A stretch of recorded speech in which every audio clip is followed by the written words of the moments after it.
নমস্কার, সকল ভক্ত বন্ধুদের সাদর আহ্বান জানাই জগৎগুরু শ্রী রামকৃষ্ণদেব ফেসবুক পেজে। আমরা শ্রী রামকৃষ্ণ পাঠচক্রে আজকে আমাদের দ্বিতীয় অধিবেশনে আমরা শুনব ঠাকুরের কথা, রামকৃষ্ণ কথা কও। ঠাকুর শ্রী রামকৃষ্ণ এই রামকৃষ্ণ মহামন্ত্রটি জগৎকে দিয়ে গেছেন নবগোপাল ঘোষের মাধ্যমে। যে নবগোপাল ঘোষ বলছেন যে কেরানি মেরানি ছাপোষা মানুষ, তিনি কিছুই করতে পারবেন না। ঠাকুর তখন বলছেন যে শুধু এই নামটা তো নিতে পারবে, এই নামটুকু নিলেই হবে।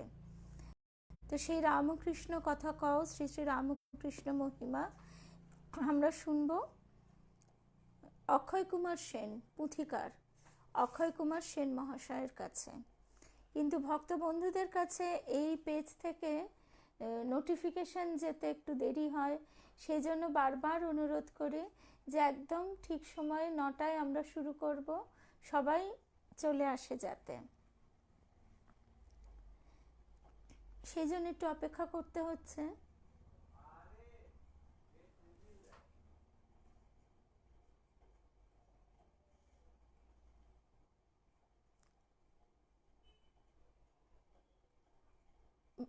অথবা ভক্ত বন্ধুরা এসে গেছেন কিন্তু কোনো কারণে এখানে দেখাচ্ছে না যে কতজন উপস্থিত হয়েছেন, তাহলে আমরা শুরু করে দিই। কিন্তু রিপিট করা তো মুশকিল, সেই জন্য বারবার বলছি যে 9টার সময় আমরা জগৎগুরু শ্রী রামকৃষ্ণদেব ফেসবুক পেজে ঠাকুরের কথা শুনতে শুরু করব।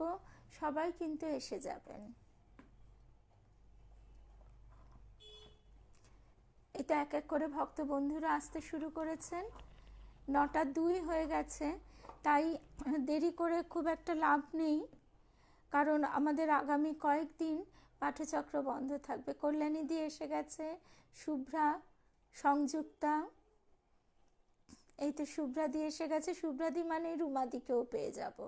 আর কল্যাণীদি, তাহলে কি আমরা শুরু করব? আমরা, হ্যাঁ, এই তো কল্যাণীদি এসে গেছে। এটা এক এক করে আমরা সবাই ঠাকুর মায়ের শ্রী, এই তো সংযুক্তাকেও দেখেছি, ঠাকুর মায়ের শ্রীচরণ প্রান্তে উপস্থিত হচ্ছি। সুদীপ্তা এখনো আসেনি, হ্যাঁ রুমাদি এসে গেছে। সুদীপ্তা এখনো আসেনি। সুদীপ্তা তখন আবার এসে যখন বলবে যে আমাদের তো প্রথমটুকু শোনা হলো না। আসলে ঠাকুরের এই কথাগুলি এত সুন্দর। অক্ষয় কুমার সেনের পুঁথি আমরা শুনেছি, পড়েছি। এই তো দল বেঁধে চলে এসেছি, মিতা বলছে।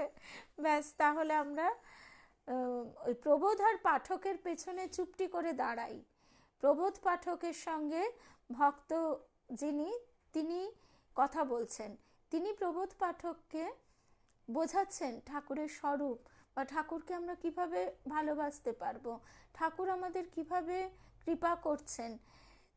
দল বেঁধে আমরা, মিতা খুব ভালো বলেছ, আমরা দল বেঁধে এখন প্রবোধ পাঠকের পেছনে দাঁড়িয়ে দাঁড়িয়ে শুনছি।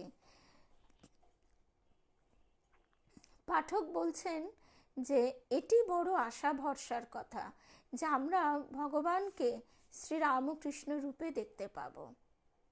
সাউন্ড ঠিক নেই, দাঁড়াও তাহলে আর একবার দেখি।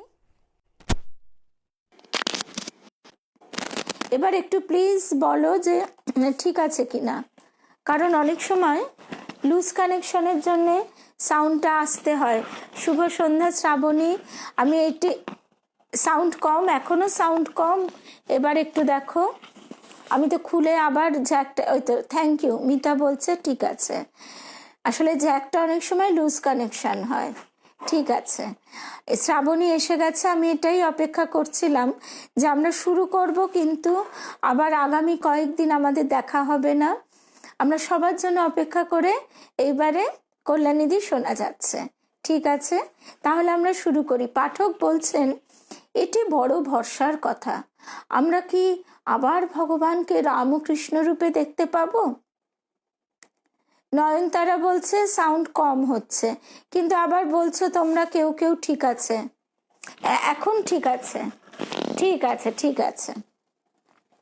তখন ভক্ত বলছেন নিশ্চয় পাবে, দেখবার জন্যে ব্যাকুল হলেই দেখতে পাবে। এই তো সুদীপ্তা এসে গেছে। এই একটু আগেই বলছিলাম যে সুদীপ্তা এখনো এলো না। শিবানী ঘোষ, শুভ সন্ধ্যা। আমরা তাহলে মোটামুটি অনেকেই এসে গেছি। মিতা তো লিখেইছে দল বেঁধে। আমরা দল বেঁধে এসে প্রবোধ আর পাঠকের পেছনে দাঁড়িয়ে দাঁড়িয়ে শুনছি ভক্ত যিনি তিনি কি বলছেন। পাঠক বারবার জিজ্ঞাসা করছেন যে আমরা কি আবার রামকৃষ্ণ রূপে দেখতে পাবো, কারণ তাদের মনে জয়ন্তীদি সাউন্ড কম। এই তাহলে কি নেটেরও সমস্যা থাকলেও থাকতে পারে। তার কারণ হচ্ছে কেউ কেউ বলছে সাউন্ড কম, আবার কেউ কেউ বলছে ঠিক আছে। তাও আমরা চেষ্টা করি যতটা সম্ভব জোরে বলবার। হ্যাঁ, তো যে কথা আমরা শুনছিলাম সে কথায় চলে আসি। সেটা হচ্ছে এই যে প্রবোধ এবং পাঠক এরা ঠাকুরকে তার প্রকট লীলাকালে একবার দর্শন করেছে। সাউন্ড ওকে, ঠিক আছে। প্রবোধ এবং পাঠক ঠাকুরের লীলাকালে, প্রকট লীলাকালে দর্শন করেছে কাশীপুর উদ্যানবাটিতে। ঠাকুর সেদিন তাদের, আমরা শুনেছিলাম সেদিন তাদেরকে যে বিরাট তত্ত্ব জ্ঞান উপদেশ দিয়েছেন, কিচ্ছু না। তারা রোদে তেতে পুড়ে সে 1.5 ক্রোশ পথ হেঁটে কাশীপুর উদ্যানবাটিতে সকালবেলা বেরিয়েছে। বেরিয়ে ঠাকুরের কথা বলতে বলতেই কাশীপুর উদ্যানবাটিতে তিনি আছেন এবং তার শরীর অসুস্থ শুনে তাদের মন ব্যাকুল হয়েছে। তারা এসেছে। ঠাকুর যেন ওপরে দোতলার ঘরটিতে তাদের জন্যই অপেক্ষা করে বসেছিলেন।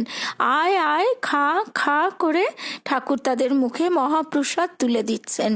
যেমন মা স্কুল কলেজ অফিস থেকে ছেলে ফিরবে বলে ব্যাকুল হয়ে বসে থাকে, তাকে জল দেবে, খেতে দেবে, ঠিক যেন ঠিক সেরকম আমরা যখন, আমাদের তো দেহবদ্ধ জীব, আমরা যে দেহের মধ্যে বাস করে আমরা প্রথমেই আধ্যাত্মিক উচ্চ মার্গের এসোনা মানে চিন্তা বাসনা, উচ্চ মার্গের ধ্যান ধারণা এগুলো কিছুই করতে পারি না। আমরা সাধারণ জীব, সাধারণভাবেই আমাদের মনের গতি প্রকৃতি। ঠাকুর সেই যে মুখে আহার তুলে দিচ্ছেন, বাস্তবিক সেটি শুধু দৈহিক আহার মাত্র নয়, সেইটি ক্রমশ দেহকে পুষ্ট করে মনকে পুষ্ট করছে এবং তারপর সেটি আত্মার গভীরে প্রবেশ করছে, করে আত্মাতে জাগরণী মন্ত্র ছুঁয়ে দিচ্ছে। যে আত্মা এতদিন জীবাত্মা রূপে ঘুমন্ত অবস্থায় ছিল তাকে জাগিয়ে দিচ্ছেন। আজকে 10-12 বছর পরে সেই প্রবোধ আর পাঠকের বারবার মনে হচ্ছে, তাদের মন ব্যাকুল হচ্ছে, ঠাকুরকে আমরা দেখেছিলাম, তাহলে এখন কি আমাদের সত্যি সত্যি ভগবান দর্শন হয়ে গেছে? এই প্রসঙ্গেই কথা হচ্ছে। তখন ভক্ত বলছেন নিশ্চয়ই পাবে, দেখবার জন্য ব্যাকুল হলেই দেখতে পাবে। এই যে ঠাকুর কথাটি বলছেন যে এ ঘর বই তো ও ঘর নয়, এটি যে কত বড় সত্য এটা তো আমরা বুঝতে পারি না। এই আমরা কুয়োর ব্যাং যেমন ঠ্যাং দুটো কুয়োর এ প্রান্ত থেকে ও প্রান্ত অব্দি বিস্তার করে সাগরের ব্যাংকে বলছে, হ্যাঁ রে তোর সাগরটা এই এত বড়। তা সাগরের ব্যাং তখন চুপ করে থাকে, সে আর কি বলবে।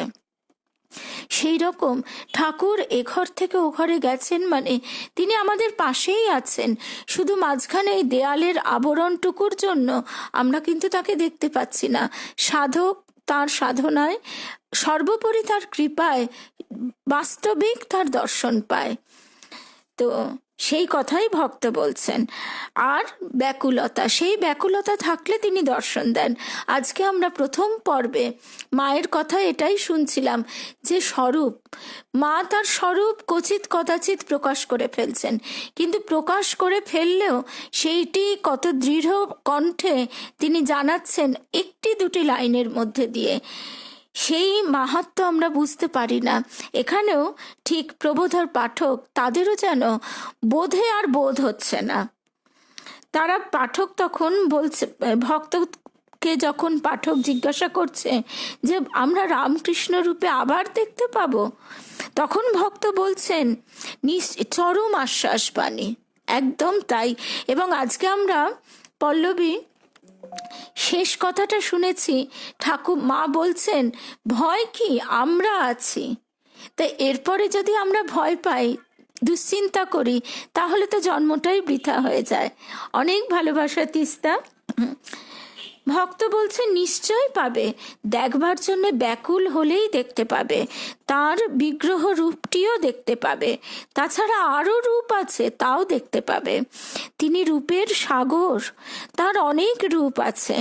তখন পাঠক বলছেন আমরা রামকৃষ্ণজির মহা সমাধির কথা শুনেছি, তার শ্রী অস্থি কলসি মধ্যে যেদিন কাকুরগাছিতে রামবাবুর বাগানে সমাধি দেওয়ার জন্য নিয়ে যাওয়া হয়, সেদিন আমরাও তো ছিলাম। সে দেহ তো নষ্ট হয়ে গেছে, আবার কি করে দেখতে পাবো? প্রসঙ্গত বলি, আমাদের গুরুদেব শ্রী শ্রী তারক ব্রহ্ম তারাদাস, গুরুদেব 7 জন্ম সাধনা করে এই জন্মে ঠাকুরকে শ্রী গুরু রূপে লাভ করেছিলেন। ঠাকুর তাকে সূক্ষ্ম দেহে দর্শন দিয়েছেন, দেবীমা দর্শন পেয়েছেন। এমন কি দেবীমা বলছেন যে তোমাদের তো দেখাতে পারি না, তোমরা তো দেখতে পাও না, কিন্তু শোনো, গুরুদেব যখন তোমাদের নিয়ে নাম গান করেন, ঠাকুরের নাম করেন, তখন ঠাকুর এখানে এসে দাঁড়ান।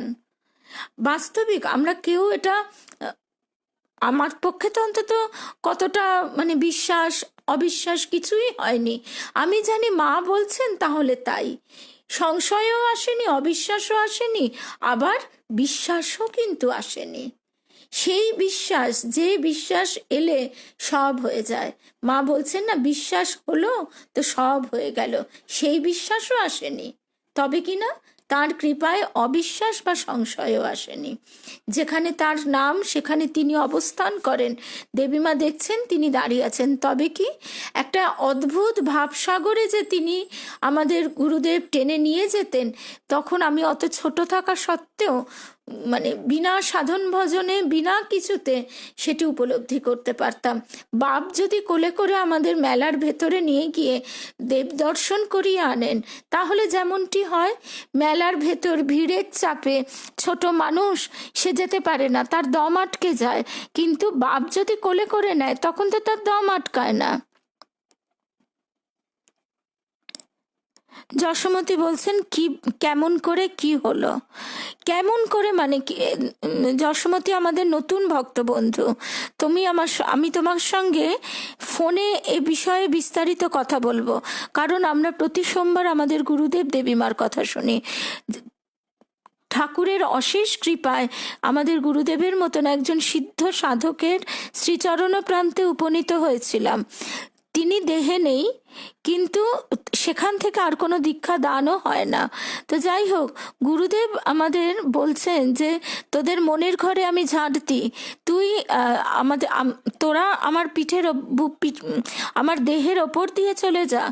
সেতু, গুরু হচ্ছে সেতু, আমি শুয়ে পড়ছি, তোরা আমার দেহের ওপর দিয়ে চলে যা। তারপরে গুরুদেব বলছেন যে তোদের আমি ঠাকুরের পায়ে নিবেদন করে দিই, ব্যাস আমার কাজ শেষ, এবার ঠাকুর তোদের গড়ে পিঠে নেবেন। এই রকমভাবে নানা কথা। এবং ওই যে বললাম, দেবীমা গুরুদেবের কথা এখন আর বিস্তারিত আলোচনা করা যাবেও না, সে প্রসঙ্গও অনেক বড়, আর আজকের প্রসঙ্গও আলাদা। তো যাই হোক, তো সেই বলছি যে এইখানে যে কথাটা এলো যে তিনি রূপের সাগর, তার অনেক রূপ আছে। আর এই যে পাঠকের যে জিজ্ঞাসা, সে দেহ তো নষ্ট হয়ে গিয়েছে, আবার কি করে দেখতে পাবো, সেই থেকেই এই কথাগুলি এলো যে আমাদের তো সেই চক্ষু উন্মিলিত হয়নি, তাই আমরা দেখতে পাই না। আমাদের চোখটা যদি বন্ধ থাকে, তাহলে আমরা কি করে দেখব? যে জন্মান্ধ, সে কোনোদিন ভাবতেই পারে না এই পৃথিবী কিরকম। ঠিক সেই রকম আমরাও ভাবতে পারি না তিনি বন্ধুরূপে আমাদের পাশটিতে দাঁড়িয়ে হাত ধরে নিয়ে চলেছেন। মৌসুমি একটু দেরি হয়ে গেল, তবে আমরা সবেই শুরু করেছি। তখন ভক্ত বলছেন, ভাই তুমি রামকৃষ্ণজিকে মনুষ্য জ্ঞান করে কথা বলছো। তোমাকে বারবার বলছি যে তিনি ঈশ্বর। রামকৃষ্ণ রূপ তার বিগ্রহ রূপ, তার দেহ পাঞ্চভৌতিক হয়েও পাঞ্চভৌতিক নয়। রামকৃষ্ণজির দেহ চিন্ময় দেহ, দেহখানি চৈতন্যের জমাট বাঁধা রূপ। দেহের অনুপরমাণু চৈতন্যময়, তা আমরা স্বচক্ষে দেখেছি। তার নরলীলা অবসান হয়েছে বটে, কিন্তু দেহ অবসান হয় নাই। বিভু বিলাসের দেহ কখনো নষ্ট হবার নয়। ভগবান ভক্তবাঞ্ছা কল্পতরু, ভগবান ভক্তবাঞ্ছা কল্পতরু, ভক্তদের বাসনা পূর্ণ করবার জন্য বিগ্রহ রূপ ধরেন, আর সেই বিগ্রহ রূপ তিনি কখনো নষ্ট করেন না। সে রূপ করবার তার অধিকারও নেই। ভগবানের বিগ্রহ রূপ ভগবানের নয়, সেটি ভক্তদের। ঠাকুর বলছেন তিনি এক কোথায় গেছেন, সেখানে সমস্ত রূপ দেখছেন, তার মধ্যে এটিকেও দেখলাম। ঠাকুর কথাও আমাদের বলেছেন। আর কি বলবেন এরপরে? আমরা যাতে সেটি বোঝবার বোধের উপযুক্ত হই, তার জন্য কৃপা প্রার্থনা। আর আমাদের নিজের ভিতরে যে মালিন্য আছে, সেই মালিন্যটুকু পরিষ্কার করবার জন্য সচেষ্ট হওয়া। তোমার সন্দেহ ভঞ্জনের জন্য পরমহংসদেবের একটি ভক্তের কথা বলি, শোনো। সিদ্ধার্থ এখনো এসেছে কিনা বুঝতে পারছি না। পূজা এসে গেছে, আমরা অনেক ভক্ত বন্ধুরাই এসে গেছি। তোমার সন্দেহ ভঞ্জনের জন্য পরমহংসদেবের একটি ভক্তের কথা বলি, শোনো। ভক্তটির নাম শ্রী দুর্গাচরণ, নাগমহাশয় নামে যিনি সমধিক পরিচিত। ইনি ঠাকুরের লীলাবসানে অত্যন্ত অধৈর্য হয়ে পড়েন, অন্ন জল ত্যাগ করেন। 3-4 দিন উপবাসের পর নরেন্দ্রজি খবর পান। নরেন্দ্রজির অতি কোমল হৃদয় দুর্গাচরণের বাসায় গিয়ে দেখেন যে তিনি মৃতপ্রায় হয়ে পড়ে আছেন। নরেন্দ্রজি তাকে খাওয়াবার জন্য অনেক চেষ্টা করেন, কিন্তু কৃতকার্য হতে পারলেন না। তখন তিনি বললেন, আচ্ছা আমাকে কিছু খেতে দাও। দুর্গাচরণ আর স্থির থাকতে পারলে না। দুর্গাচরণ অমনি দোকান থেকে 1 ঠোঙা খাবার এনে দিলেন। নরেন্দ্রজি যে কচুরিটি কি যে গজাটি 1 কামড় খেয়ে তার হাতে দেন, তিনি সেইটি খান। নরেন্দ্রজির উদর পূর্ণ ছিল, কত খাবেন? অবশিষ্ট খাবারগুলি দুর্গাচরণকে খাবার জন্য তার হাতে দিলেন। তিনি হায় রে পোড়া কপাল, এই কথাটি বলতে বলতে ঠোঙার খাবারগুলি দ্রুত পদে গঙ্গার জলে ফেলে দিলেন। পরদিন প্রতিবেশীরা অনেক জিদ ও ধরাবাঁধা করে তাকে ভাত বসানো করালেন। ভাত যখন ফুটে এলো, তখন দুর্গাচরণ একটা চেলা কাঠ দিয়ে ফুটন্ত ভাতের হাঁড়ি ভেঙে দিলেন। আর এই বলে কাঁদতে লাগলেন, হায় রে, আমার তেমন ঠাকুর চলে গেলেন, আর আমি কিনা ভাত খাবো। ঠাকুর দুর্গাচরণকে নাছোড়বান্দা দেখে তাকে দেখা দিলেন। তারপর তিনি ভাত রেঁধে খান। তখন পাঠক অবাক হয়ে বলছে, আহা হা, ঠাকুরের কথা যেমন মিষ্টি, ঠাকুরের ভক্তদের কথাও তেমনি মিষ্টি।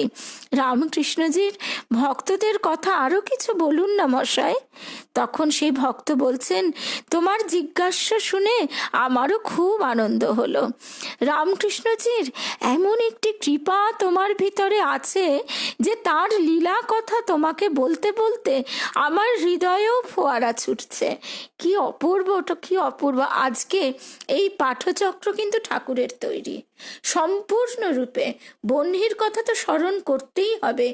সে আমাদের বাস্তবে ভৌগোলিক বিচারে সে একটি অন্য দেশে মেয়ে, অন্য দেশে বা আরেকটি অন্য দেশে সে বাস করে। সেখান থেকে ঠাকুরের কৃপায় আজকে যন্ত্রশক্তির এমন অভাবনীয়, এমনই কল্যাণী শক্তিতে তিনি আমাদের বেঁধে ফেললেন যে এই করোনার করাল গ্রাসে একদিকে যেমন এক অদ্ভুত ঢেউ উঠল, এক বিচিত্র বিপন্ন মহাকাল মৃদঙ্গ নিয়ে নেমেছেন।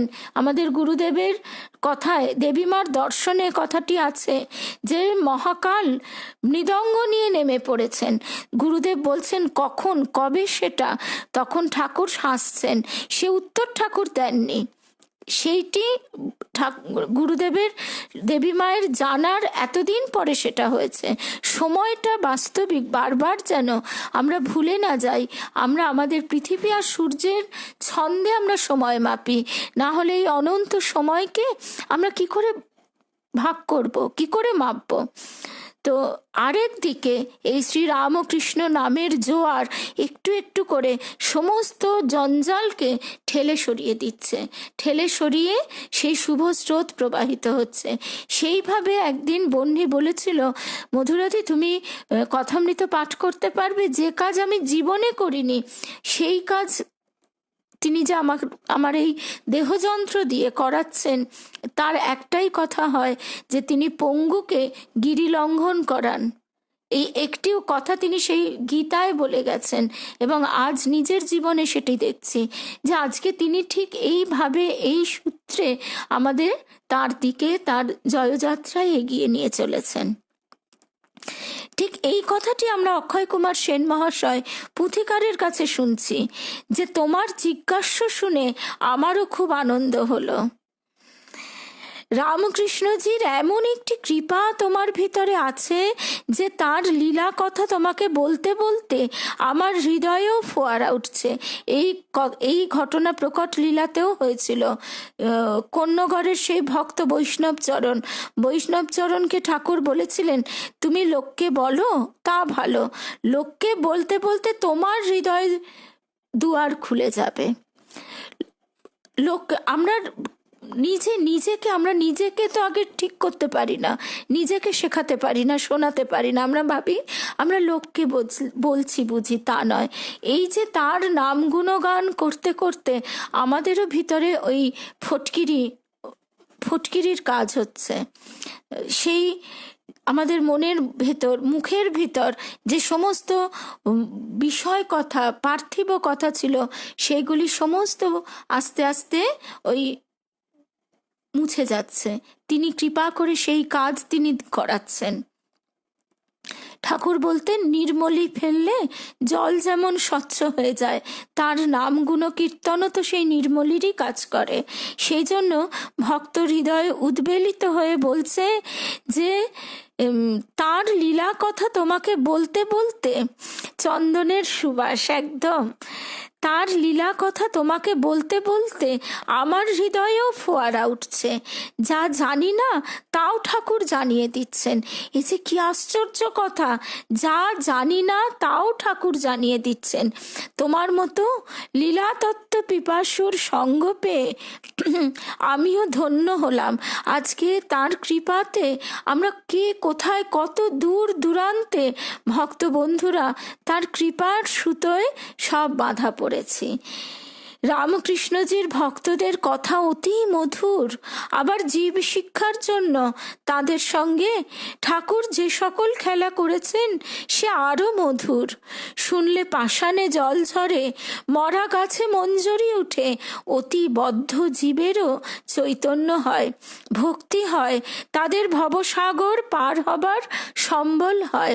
রবি ঠাকুর গাইছেন, যে শাখায় ফুল ফোটে না, ফল ধরে না একেবারে, তোমার ওই বাদল বায়ে দিক জাগায়ে সেই শাখায়। এই শ্রাবণের ধারার মতো এই শ্রী রামকৃষ্ণ নাম আমাদের ভিতরেও সেই সাত্ত্বিক গুণগুলি মঞ্জরিত করেন। শ্রী শ্রী রামকৃষ্ণ পুঁথিতে ও তার সম্বন্ধীয় বিবিধ গ্রন্থাদিতে এসব কথা আছে। সেই সমস্ত গ্রন্থ দেখলে সকল খবর জানতে পারবে। তখন পাঠক বলছেন, আচ্ছা মশাই, তবে এইখানেরই কথাই বলুন। আপনি যে বললেন রামকৃষ্ণজির রামকৃষ্ণ রূপ ছাড়া আরও রূপ আছে, সে কি রকম? তিনি কি রূপেই বা রূপের সাগর হলেন? তখন ভক্ত বলছেন, রামকৃষ্ণ রূপটি আমাদের প্রিয় রূপ, এইটি তার বিগ্রহ রূপ। আর একটি বিরাট রূপ আছে, তার নিরাকার ভাবও আছে। আবার তিনি বলছেন, বলছেন সাকার নিরাকার ছাড়া ভগবানের আরও একটি অবস্থা আছে। ভক্তেরা তার বিগ্রহ রূপ ভিন্ন অন্য রূপ দেখতে চান না, কিন্তু তিনি কিছু কিছু না দেখিয়ে ছাড়েন না। অর্জুনকে যেমন তিনি কৃপা করে বিশ্বরূপ দর্শন করালেন। মা যশোদা তো আরোই, তিনি তো মনে করেন যে তিনি না দেখলে বোধহয় আমার কৃষ্ণের ঠিকমতো দেহের পুষ্টি হবে না, আমি না খাওয়ালে খাওয়া হবে না, তাকে লাঠি নিয়ে তাড়া করছেন, বেঁধে রাখছেন। হেন বাৎসল্য লীলায় মা যশোদা একটি চড় মারতে গেছিলেন। কৃষ্ণের তো দুষ্টুমির অন্ত ছিল না, সে বসে বসে গাছতলায় মাটি খেয়েছিল। তা স্বাভাবিক, মার তো রাগ হবেই। যেই মার চটটি তুলেছেন, কৃষ্ণ মুখটি হাঁ করতে দেখে বিশ্ব ব্রহ্মাণ্ড উঠিছে পড়িছে করিছে রঙ্গ, নবীন নবীন রূপ ধরি। তো সেই ভক্তেরা কিন্তু তার বিগ্রহ রূপ ভিন্ন অন্য রূপ দেখতে চান না, কিন্তু তিনি কিছু না কিছু দেখিয়ে না দেখিয়ে ছাড়েন না। বিগ্রহ রূপ রামকৃষ্ণ রূপ বুঝলাম, আর আমরা ওইটিই দেখেছি। বিরাট রূপ সে আবার কেমন? তখন ভক্ত বলছেন, এই জীব জগৎ নিয়ে যে রূপটি রামকৃষ্ণজির বিরাট রূপ, সেই বিগ্রহ রূপধারী জগৎগুরু রামকৃষ্ণজি বিরাটে বহু হয়েছেন। আহা, ঠাকুরের সেই কাশীপুর উদ্যানবাটিতে যখন ভক্তরা সবাই মিলে বলছে যে ঠাকুর তুমি মায়ের কাছে চাও, গিরিশ ঘোষ বলছেন তুমি বলো, তুমি বললেই এক্ষুনি সব ঠিক হয়ে যাবে। তার ছোট ছোট সন্তানরা তারা আকুল হয়ে বলছেন, যে নরেন্দ্র আকুল হয়ে বলছেন মায়ের কাছে আপনি চান। তখন তিনি আর কি করেন, তিনি তো ভক্তের ভগবান, মায়ের কাছে তিনি চাইতে গেলেন গলার ব্যথাটা যদি উপশম হয়, যদি একটু খেতে পারেন। তো তখন মা দেখিয়ে দিলেন, এখন তুমি বহু মুখে খাচ্ছ। ভক্ত তাই বলছে, এই জীব জগৎ নিয়ে যে রূপটি রামকৃষ্ণজির বিরাট রূপ, গুরুদেব তাই তো বলতেন তুমি বুঝলে তো হয়েই গেল, কিন্তু না বুঝলেও যেন এইটি সত্য, তোমার চারপাশে যা দেখছো সেই সবই শ্রী শ্রী রামকৃষ্ণের এক একটি রূপ। মাকে ভানুপিসি দেখেছিলেন, ঘরে বসে আছেন সন্ধেবেলা, মাকে দেখছেন নিরাবরণ, মা বসে আছেন, মায়ের মাতৃ অঙ্গ হতে কোটি কোটি জীব জগৎ পশু পাখি গাছপালা সৃষ্টি হচ্ছে, আবার চক্রাকারে মায়ের মুখ গহ্বরে প্রবেশ করছে। ভানুপিসি দেখে থতমত খেয়ে অবাক বিস্ময়ে দরজার সামনে দাঁড়িয়ে পড়েছেন। তারপরে আবার মাকে দেখছেন।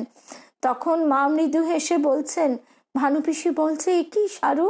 মা মৃদু হেসে বলছেন, পিসি তুমি আমার প্রকৃতি মহাপ্রকৃতির রূপ দেখেছ। এই যে ভক্ত না চাইলেও তিনি ভক্তকে ওই কিছু কিছু না দেখিয়ে ছাড়েন না, তেমনি ঠাকুরও আমাদের সেই বিরাট রূপ, কিন্তু ওসব তো আমাদের বোধের অগম্য। তা বোধের অগম্য জিনিস নিয়ে আমরা হাবুডুবু খাবো, তাই তিনি আমাদের কৃপা করে এই আমাদেরই মতো দেহের বন্ধনে ধরা দিয়ে শ্রীরামকৃষ্ণ রূপটি ধারণ করেছেন। সেই বিগ্রহ রূপধারী জগৎগুরু রামকৃষ্ণজি বিরাটে বহু হয়েছেন। স্থাবর জঙ্গম বৃক্ষ লতা গিরি নদী অনিল অনল আর যাবতীয় প্রাণী যা দেখেছ যা শুনেছ সেই সব তিনি হয়েছেন। আছো অনল অনিলে চির নভনীলে ভূধর সলিলে গহনে, রজনীকান্তের গানে আছে। তবু আমরা তাকে ছুঁতে চাই, ধরতে চাই, দেখতে চাই। আমি নয়নে বসনে বাঁধিয়া ও আধারে মরি গো কাঁদিয়া, আমি দেখি নাই কিছু বুঝি নাই কিছু, দাও হে দেখায় বুঝায়। আমরা এগুলো শুনছি কিন্তু আমাদের বোধে বোধ হচ্ছে না। কিন্তু ওই শোনা কথা, এইটাই বলছিলাম তখন, যে দেবীমা যখন বলেছেন যে ঠাকুর এখানে আছেন, ঠাকুর তোমাদের কাছে আছেন, সে কথাটা মা বলছেন অবিশ্বাস হয়নি, সংশয়ও হয়নি, কিন্তু ঠিক ঠিক বিশ্বাসও হয়নি, অর্থাৎ বোধে বোধ হয়নি। এই বোধে বোধটুকুই তিনি যেন এবার কৃপা করে আমাদের দেন, সেইটি হচ্ছে প্রত্যক্ষ অনুভূতি। ভক্ত তখন বলছেন, এই স্থাবর জঙ্গম, বৃক্ষ, লতা, গিরি, নদী, অনিল, অনল আর যাবতীয় প্রাণী যা দেখেছ, যা শুনেছ, সেই সব তিনি হয়েছেন। তিনি সকলের ভিতরে বাহিরে রয়েছেন। তিনি ভিন্ন, আর কেহই নাই, আর কিছুই নাই। যা কিছু আছে তা সেই তিনি। তখন পাঠক অবাক হয়ে বলছেন, ভারী অদ্ভুত কথা। আচ্ছা, আপনি কি শাস্ত্রের কথা বলছেন আর ঈশ্বরের জায়গায় রামকৃষ্ণ নামটি বসিয়ে দিয়ে তার মহিমা অযথাভাবে বলছেন, না যা দেখছেন তাই বলছেন? ঠিক এই অবস্থাটাই আমাদের, যে শাস্ত্রের কথা সে জায়গায় আমরা ঈশ্বরের জায়গায় রামকৃষ্ণ নামটি বসিয়ে দিয়েছি। তখন ভক্ত বলছেন, রামকৃষ্ণজির অপার মহিমা, রামকৃষ্ণজি ঈশ্বর, তিনি সর্বেশ্বর, রাজেশ্বর।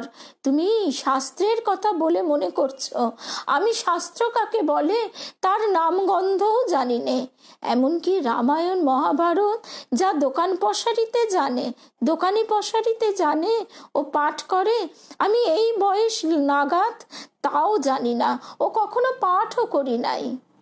আমার 30 বছর যখন বয়স, তখন রামকৃষ্ণজির দর্শন লাভ করি। তখনও পর্যন্ত আমি জানতাম না যে কুরু পাণ্ডব রামায়ণে আছে কি মহাভারতে আছে। একদিন রামকৃষ্ণজি আমাকে বললেন, হ্যাঁ গা, তুমি কি ব্রাহ্ম? আমি সে কথারও কিছু জবাব দিতে পারলুম না। তখনও পর্যন্ত আমি জানি না যে ব্রাহ্ম কাকে বলে, শাক্ত কাকে বলে, শৈব কাকে বলে, ভগবান কাকে বলে আমি তাও জানি না। তিনি আছেন কি না তাও জানি না। আর সত্যি বলতে কি ভাই, আমি সে বিষয়ে কখনো ভাবিও নি। তবে পরমহংসদেবকে দর্শন করবার 1 বৎসর পূর্বে পাড়াগাঁয়ে গুরুতে কানে কৃষ্ণ মন্ত্র দিয়েছেন।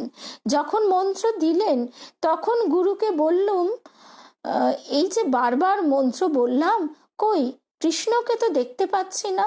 তিনি বললেন, সে কি তুমি পারবে? পুরস্চরণ করতে হয়, আরো কত কি করতে হয়। তুমি গঙ্গা তীরে থাকো, স্নানের পর 12 বার মাত্র জপ করো। আমি ভাই কথা শুনে কেমন যেন হয়ে গেলুম। সেই দিন থেকে কিসে কৃষ্ণকে দেখতে পাই, কৃষ্ণের সঙ্গে খেলা করতে পাই, কৃষ্ণের সঙ্গে একসঙ্গে গুড় রুটি খেতে পাই, এর জন্য প্রাণে ব্যাকুলতা উঠল। কৃষ্ণ যে ভগবান এ মনে করে নয়, কৃষ্ণ যে পারের কাণ্ডারি এ মনে করে নয়, তবে কৃষ্ণকে কৃষ্ণ মনে করে, আহা কৃষ্ণকে বেশ দেখতে এই মনে করে, তার হাতে থেকে বাঁশিটি কেড়ে নিয়ে তাকে কাঁদাবো এই মনে করে, তার ননির দেহটি দেখব এই মনে করে, তাকে কোলে করে বেড়াবো এই মনে করে, ফুল দিয়ে সাজাবো এই মনে করে। গুড় রুটি আমার খুব প্রিয় জিনিস কিনা, তাই তৈরি করে তাকে সঙ্গে নিয়ে খাবো এই মনে করে। আরো কত কি তোমায় সব বলবো, তা কতই বা বলবো ভাই। তখন আমাকে গয়লা বলে মনে ভাবতুম। কেউ যদি বলতো আমি বৃন্দাবন থেকে এলাম, আমি ব্রজবাসী, আমি অমনি তাকে বলতাম, ওগো কানাই কেমন আছে। কখনো কখনো আমি জানো ব্রজবাসীর মতো আপনার মনে হিন্দি আর বাংলা মিশিয়ে মিশিয়ে কথা কইতাম। তখন কানাইয়ের গান বাঁধতাম, আবার ব্রজবুলিতে গান বাঁধতাম। এখন আমি রামকৃষ্ণজির কাছে এসে পড়েছি। রামকৃষ্ণজির কাছে আসাতে এই বাই বেশি চেগে উঠল। রামকৃষ্ণজিকে 3 দিন দর্শন করে আমি পাকা বুঝলাম যে যদি কেউ কৃষ্ণ দেখাতে পারে তাহলে ইনিই পারেন, আর কেউ পারে না। এ সময় আমি মোটেই জানি না যে সেই কৃষ্ণ এই রামকৃষ্ণজি, সেই কৃষ্ণ এই রামকৃষ্ণজি। এখন কৃষ্ণের সম্বন্ধে কেমন জ্ঞান জানো? কৃষ্ণ যে মধুর রসের রসিক তা জানি না। কৃষ্ণ যে পাণ্ডবের রথের সারথি তাও জানি নে। কৃষ্ণ যে কংসবধ করেছে তাও জানি নে। কৃষ্ণ যে প্রভাস যজ্ঞের কর্তা তাও জানি নে। কৃষ্ণ যে দ্বারকা লীলা করেছেন তাও জানি না। জানি কানাই কানাই যশোদার নীলমণি, জানি কানাই রাখালদের সঙ্গী, বাঁশি বাজায়, ননি চুরি করে খায়, গোচারণে যায়। গোকুলে সবাই তাকে প্রাণের চেয়েও ভালোবাসে, রাই আরো বড় ভালোবাসে, সে বড় সুন্দর। আমি এই সকলও জানি। একটা গান বলি, শুনো, তাহলেই ভাবটা বুঝতে পারবে। जाओए वृंदावन की चांद, जाओए गोठ बिहारी, जाओए प्यारी महनिया, जाओए बनवारी, अलका तिलका शोभित भाल, शोभाए गले बनमाल, जड़ित बास तड़ित जाल, गोपीगण मनोहारी, महनिया चूड़ा पाखड़ी शीरे, हेलत दुलत पावन भरे, आखि न पालटी रहती दूरे, निरखे गोप नारी, चरणे नुपुर रुनु झुनु बाजे, हसत नाचत राखाल माझे, चंद्रमा ऐसा तारका माझे, झलक किरण डारी, आगा आगा सब चलत धेनु, चलत पिछई बाजाई बेनु, कबही हम पावे कानु, मोहन मुरली धारी। ওগো, আমার শাস্ত্রজ্ঞানের কথা বলতে বলতে কোথায় এসে পড়েছি দেখো। তখন পাঠক বলছে, এটা ভারী রগড়ের কথা, বলুন, এতে রামকৃষ্ণজির জ্বলন্ত মহিমা দেখতে পাচ্ছি। তিনি আপনাকে কোথা থেকে কোথায় ভাসিয়ে নিয়ে গেছেন। তাই এই কথাটা তো এখন আমাদের স্বীকার করতেই হবে যে তিনি আমাদেরও কোথা থেকে কোথায় ভাসিয়ে নিয়ে গেছেন। তখন ভক্তটি বলছে, আমি পরমহংসদেবকে একদিনও কোনো কথা বলি নাই, কিছু জিজ্ঞাসাও করি নাই। তবে কি না এইটি জানতাম, তিনি যার বুকে হাত দেন সে তখনই বাহ্যজ্ঞান শূন্য হয়ে যায়, আর ওই অবস্থায় সে কৃষ্ণ দেখতে পায়। আমি ওই আশায় তার কাছে যেতে লাগলুম।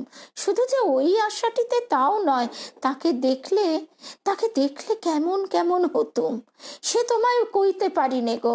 তাকে দেখলে দেহ মন প্রাণ সব যেন কেমন কেমন হয়ে যেত। তাই যেতুম আর মনে মনে করতুম, কবে কবে কৃপা করে আমার বুকে হাত দেবেন। কতদিন গেল তিনি আর বুকে হাত দেন না। আমি আশা করে যাই আর নিরাশ হয়ে কাঁদতে কাঁদতে ফিরে আসি। জীবনে মোটে দুটি কথা তাকে বলেছিলুম, জানো, জীবনে দুটি কথা মোটে তাকে বলেছিলুম।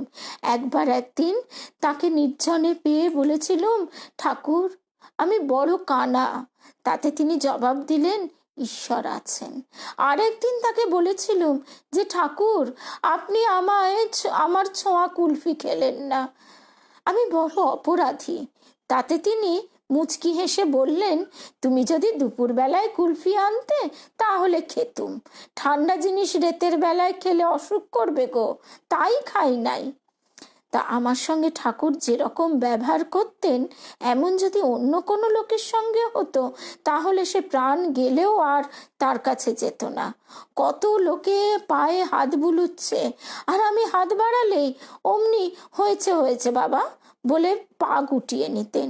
কখনো কখনো পদরজ নিতে গেলে পিছিয়ে চলে যেতেন আর বলতেন, থাক থাক, হয়েছে হয়েছে। তিনি যে এত তত্ত্ব কথা বলতেন, জানো ভাই, আমি তার কিছুই বুঝতে পারতাম না।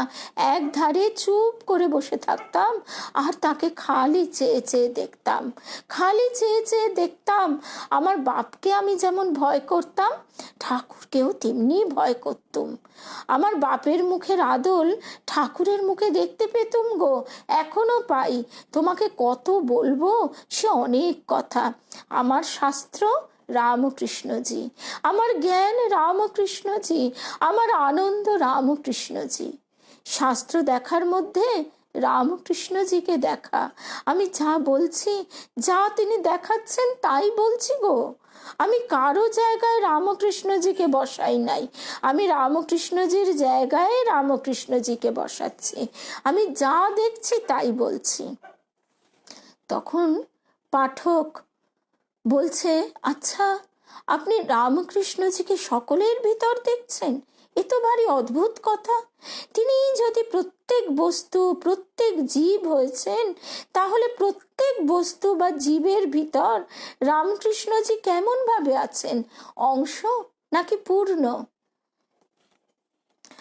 তখন ভক্ত বলছেন, বড় অক্ষর না পড়তে শিখলে যেমন ছোট অক্ষর পড়া যায় না, তেমনি আগে বিগ্রহ রূপ না বুঝতে পারলে বিরাট রূপ বোঝা যায় না। আমি যেমন দেখছি বলি শোনো। বড় অক্ষর মানে কি? যেমন যুক্তাক্ষর। যুক্তাক্ষর কি আগে আমরা পড়ি? আগে তো অ আ ক খ পড়ি। অ আ ক খ পড়তে পড়তে রীতিমতো অ আ ক খর ওপর দখল এলে তবে গিয়ে আমরা যুক্তাক্ষর শিখি। যদি আমাদের সেই অ আ ক খটা শেখা ঠিক ঠিক না হয়, কোন অক্ষর, কোন দুটি ছোট অক্ষর যুক্ত হয়ে বড় অক্ষর তৈরি হয়েছে ঠিক ঠিক না জানা হয়, তাহলে কিন্তু গুলিয়ে যায়। যেমন বিজ্ঞান বর্গের জয় ইয় না ইয় বর্গের জয়, এ বহু সময় গুলিয়ে যায়। কয় মূর্ধন্য ষয় ক্ষয় বহু সময় গুলিয়ে ফেলে মানুষ। তাই এখানে তিনি যে কথাটি বললেন খুব লক্ষণীয়। বড় অক্ষর না পড়তে শিখলে যেমন ছোট অক্ষর পড়া যায় না, তেমনি আগে বিগ্রহ রূপ না বুঝতে পারলে বিরাট রূপ বুঝতে পারা যায় না। বড় অক্ষর আমার হয়তো বলাটা একটুখানি ভুল হয়ে গেছে। বড় অক্ষর মানে আগে সরল অ আ ক খ, এগুলি প্রত্যেকটা সিঙ্গল অক্ষর, তারপরে যুক্তাক্ষরে যাওয়া। তিনি যে সবকিছুর সঙ্গে যুক্ত হয়ে আছেন এইটি বোঝবার জন্যে আগে সাধন দরকার। আগে আমাদের প্রাথমিক সাধন করতে করতে এগোতে এগোতে আমরা সেইখানে পৌঁছবো যেখানে তিনি সবের সঙ্গে যুক্ত হয়ে আছেন। অগণ্য রকমের ছোট বড় পাত্র তিনি বোঝাচ্ছেন ভক্ত। অগণ্য রকমের ছোট বড় পাত্র যদি সাগরের জলে ডুবিয়ে রাখা যায়, তাহলে প্রত্যেক পাত্রের ভিতরে সাগর যেমন ভাবে থাকে, তেমনি রামকৃষ্ণজিকে আমি প্রত্যেক বস্তুর মধ্যে দেখছি। এতে পূর্ণ কি অংশ বুঝে নাও, সেই ঘটাকাশ আর চিদাকাশ। তবে এই যে ছোট বড় পাত্র দেখছ, কোনোটায় কম জল ধরে, কোনোটায় বেশি জল ধরে, সে শক্তির খেলা মাত্র। তখন পাঠক জিজ্ঞেস করছে, যদি প্রত্যেক ঘটে অর্থাৎ জীবে সেই সাগরের জল, তবে জীবের মধ্যে কেউ ভালো মন্দ, কেউ সৎ অসৎ ইত্যাদি এত রকমারি কেন? তখন ভক্ত বলছেন, সে গুণের জন্য। রামকৃষ্ণজির কথা, জল মাত্রেই নারায়ণ, তবে এই জল নানা রকমের। দেখো, কোনো জলে খালি হাত পা ধোয়া চলে, কোনো জলে স্নান করা চলে, কোনো জল এমন পবিত্র যে তার বিন্দু পানে কি স্পর্শে জন্ম জন্মান্তরের পাপ চলে যায়। আবার এমন জল আছে যা ছোঁয়াও যায় না। এই রকম রাম সব ঘটে রয়েছেন। কোথাও সাধু, কোথাও সাধু রাম, রাম সব ঘটে রয়েছেন। কোথাও সাধু রাম, কোথাও লম্পট রাম, কোথাও চোর রাম। কোনো রামকে নিয়ে আদর করতে হয়, আবার কোনো রামকে দূরে রেখে চলতে হয়। ঠাকুর তো আমাদের বারে বারে বুঝিয়েছেন, হাতিও নারায়ণ, মাহুতো নারায়ণ। আবার ওই কোনো জলে দেবসেবা চলে, আবার নর্দমার জল, সে জলের পাশ দিয়ে চলে যেতে হয়। রামকৃষ্ণজির আরেকটা উপমা বলি শোনো। সেই শ্যামা কোথাও খাড়া ধরে শ্রীমন্দিরে, কোথাও আবার বউ হয়ে কোণে ঘোমটা দিয়ে বসে, আর কোথাও বারান্দায় হুঁকো হাতে করে রয়েছেন।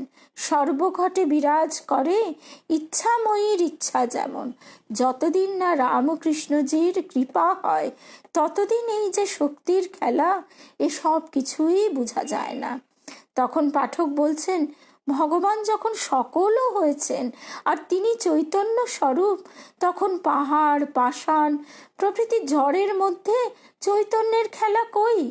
জীবের দেহখানি জড় বটে, কিন্তু ক্রিয়ায় তার মধ্যে চৈতন্যের খেলা দেখতে পাওয়া যায়। তখন ভক্ত বলছেন, দেখো ভাই, দুধকে দই, ক্ষীর, ননি, ঘি প্রভৃতি যে কোনো অবস্থায় পরিণত করো না কেন, সকলের মধ্যেই যেমন সেই দুধ বা প্রত্যেকটিরই যেমন সেই দুধের এক এক রকম অন্যবিধ অবস্থা, তেমনি এক মূল চৈতন্য স্বরূপ ভগবান থেকে যা কিছু হয়েছে সে সকলের মধ্যেই তিনি বা প্রত্যেকটি সেই চৈতন্যের অন্যবিধ অবস্থা। তিনিই আধার, তিনিই আধেয়। এটা আমরা বুঝতে পারি না বলেই তো লোকের সঙ্গে খারাপ ব্যবহার করি। এই জন্যই তো লোকের প্রতি আমাদের বিদ্বেষ আসে, এই জন্যই লোককে আমরা ঘৃণা করি, স্বার্থপর হই, পরশ্রী কাতর হই, কিন্তু খারাপ দুর্ব্যবহার। কিন্তু যে মুহূর্তে আমরা অনুভব করব যে আমিও, যে আমার ভিতরেও যিনি, ওর ভিতরেও তিনি, তখন কি আর আমরা সেই কাজ করতে পারবো? তখন আমরা বুঝবো এর ভিতর দিয়ে তিনি, আমার প্রাণের ঠাকুর শ্রী রামকৃষ্ণ, এই রূপেই প্রতিভাত হচ্ছেন। তিনি আধার, তিনি আধেয়। স্থূলাবস্থাতে শরীরের উপাদান হয়ে দেহ হয়েছেন, আর সূক্ষ্মভাবে দেহি বা আত্মা হয়েছেন। এদিকে যেমন সৃষ্টিতে চৈতন্যের অতি সূক্ষ্মাবস্থা মহাকাশ, মহাকাশের স্থূল আকাশ, আকাশের স্থূল তেজ, তেজের স্থূল মরুত, মরুতের স্থূল জল ও জলের স্থূল ক্ষিতি, তেমনি জীবের শরীর সম্বন্ধে পরমাত্মা সূক্ষ্মাবস্থা, তার স্থূল জীবাত্মা, জীবাত্মার স্থূল মন, বুদ্ধি, চিত্ত, অহংকার, তার স্থূল পঞ্চভৌতিক দেহ। মায়ার এক অদ্ভুত খেলা। পাঠক বলছেন, এই বললেন ভগবানের খেলা, আবার বলছেন মায়ার খেলা। মায়া শুনেছি ভুল, অনিত্য, ঐন্দ্রজালিক মাত্র। তখন সেই ভক্ত ব্যাখ্যা করছেন, আজকে এইটি আমাদের শেষ প্রসঙ্গ।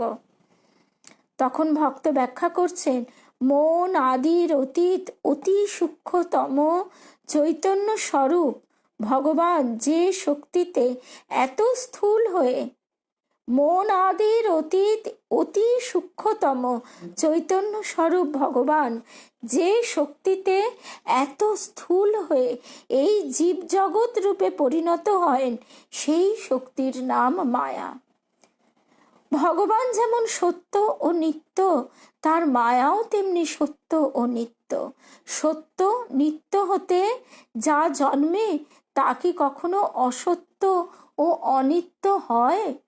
সত্য নিত্য হতে যা জন্মে তা কি কখনো অসত্য ও অনিত্য হয়? এই মায়া শক্তি, লীলা শক্তি। অর্থাৎ সমুদ্রের ঢেউগুলো কি মিথ্যে? ঢেউগুলির তো নানা রূপ, কিন্তু সেই সাগর থেকেই ঢেউগুলি বিভিন্ন রূপে উঠছে, পড়ছে, আবার সেই সাগরেই মিলিয়ে যাচ্ছে। এই শক্তির বলে তিনি লীলা করেন, এই শক্তির বলেই তিনি লীলা করেন। মায়া শক্তি ঈশ্বরাধীন হয়েও ঈশ্বরের চেয়ে মায়ার মহিমা বেশি। মায়া শক্তির খেলা না থাকলে ঈশ্বরের সত্তা, ঈশ্বর ভিন্ন আর কাহারও উপলব্ধির উপায় নাই। লীলা শক্তির খেলা ব্যতীত সৃষ্টি নাই, অর্থাৎ এই জীব জগতই নাই। জীব না থাকলে ঈশ্বর থেকেও নাই। আমরা দেবযান পড়তে পড়তে এই কথাগুলি কিছুটা যেন অনুধাবন করতে পারছি। যেমন জন্মান্ধের পক্ষে পূর্ণিমার আলো, তেমনি জীবের অসত্তাতে ঈশ্বরের সত্তা থেকেও নাই। মায়া শক্তি সৃষ্টি করে জীবের জননী হয়ে তিনি জীবকে আপনাকে দেখিয়ে দিয়ে পরে ঈশ্বরকে দেখিয়ে দেন।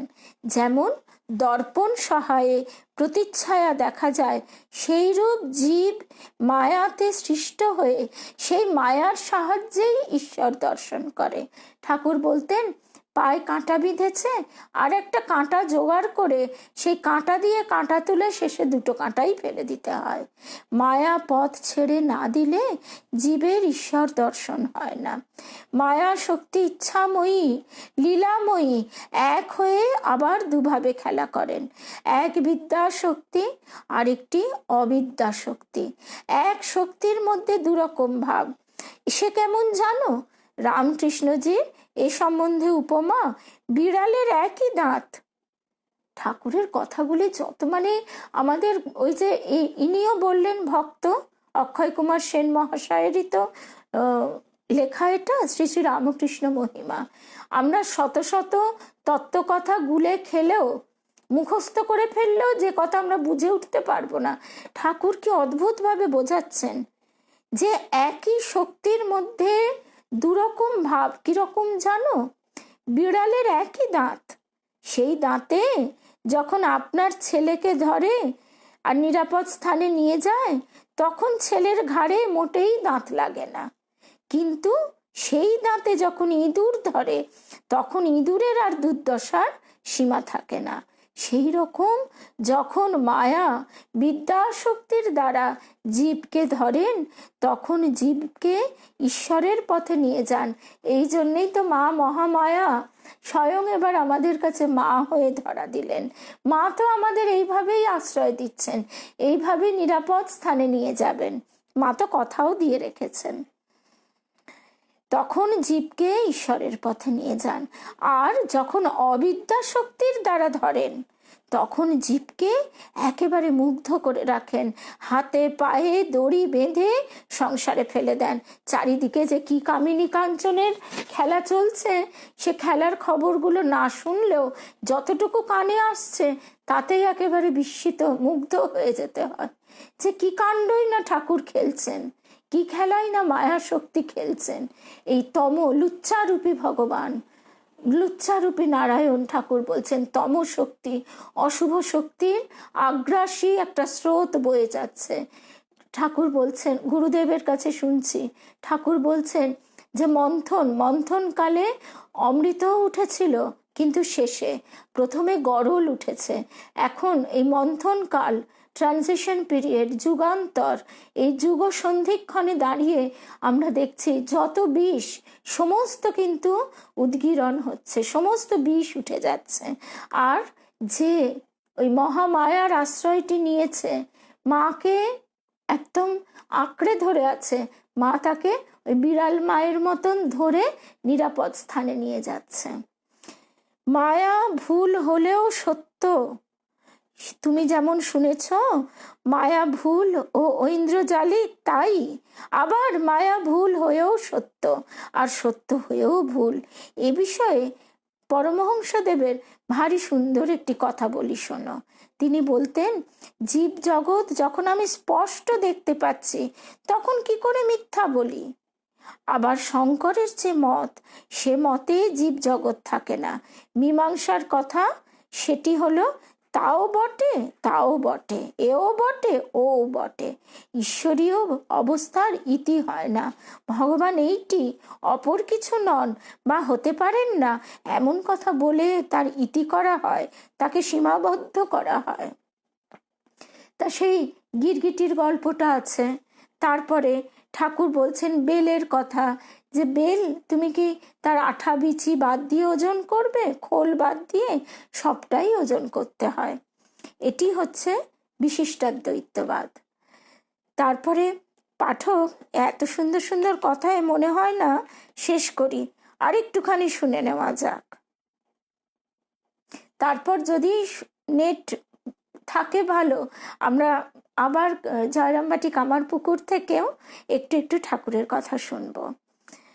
তারপরে পাঠক আবার বলছেন, পরমহংসদেব এমন ঠাকুর, আহা। আচ্ছা, আপনি যে বললেন রামকৃষ্ণজি সেই রাম সেই কৃষ্ণ, কই তাদের মতো তো কোনো বেশভূষা অলৌকিক কার্য কিছুই দেখতে পাই নাই, আর লোকেও তো কেউ কিছু বলে না।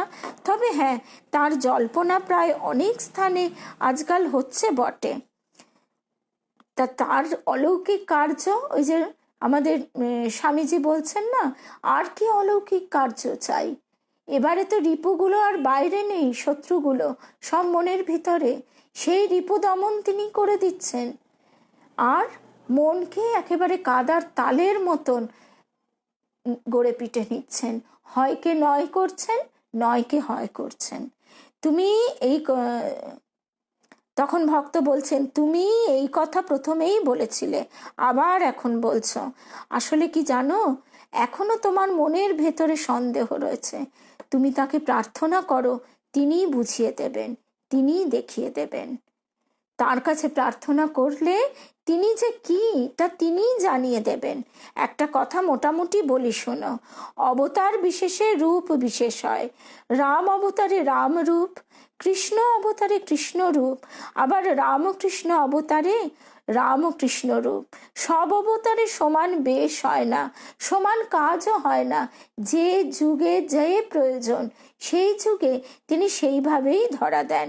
ঠাকুর বলতেন কি জানো, যে নবাবী আমলের টাকা কোম্পানির আমলে চলে না।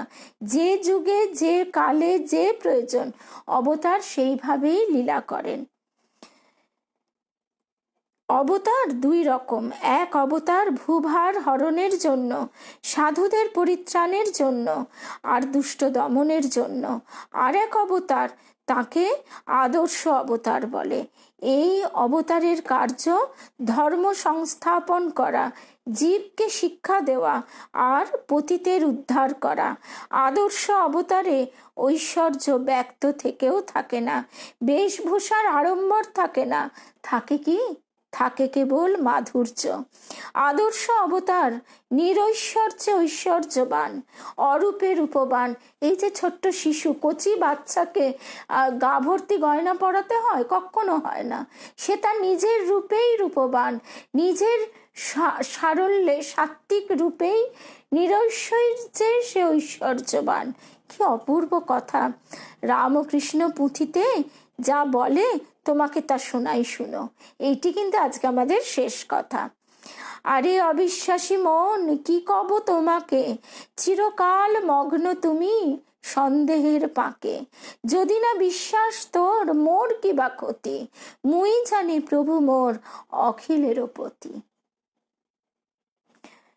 রজনীকান্ত সেনও বলেছেন যে তুমি অরূপ স্বরূপ সগুণ নির্গুণ, দয়াল ভয়াল হরি হে, আমি কিবা জানি আমি কিবা বুঝি, আমি কেন কেঁদে মরি হে। তার মধ্যে তিনি একটা কথা বলছেন, আমি জানি তুমি আমারই দেবতা, তাই আমি হৃদয়ে ধরি হে। আমি জানি তুমি আমার, ওগো আমার, ওগো সবার, বিশ্ব হতে চিত্তে বিহার। রবি ঠাকুর গাইছেন, তিনি এই অনন্তে বিরাট রূপে আছেন, আবার তিনি আমার অন্তরে অন্তরতম রূপে। যেখানে তিনি আছেন সেখানে তুমি আর আমি, মাঝে কেহ নাই, কোনো বাধা নাই ভুবনে। তো আজকে কথা ছিল আধ ঘন্টা, কেননা এখনো ব্যাগ গোছানো হয়নি, তো 1 ঘন্টাই হয়ে গেল।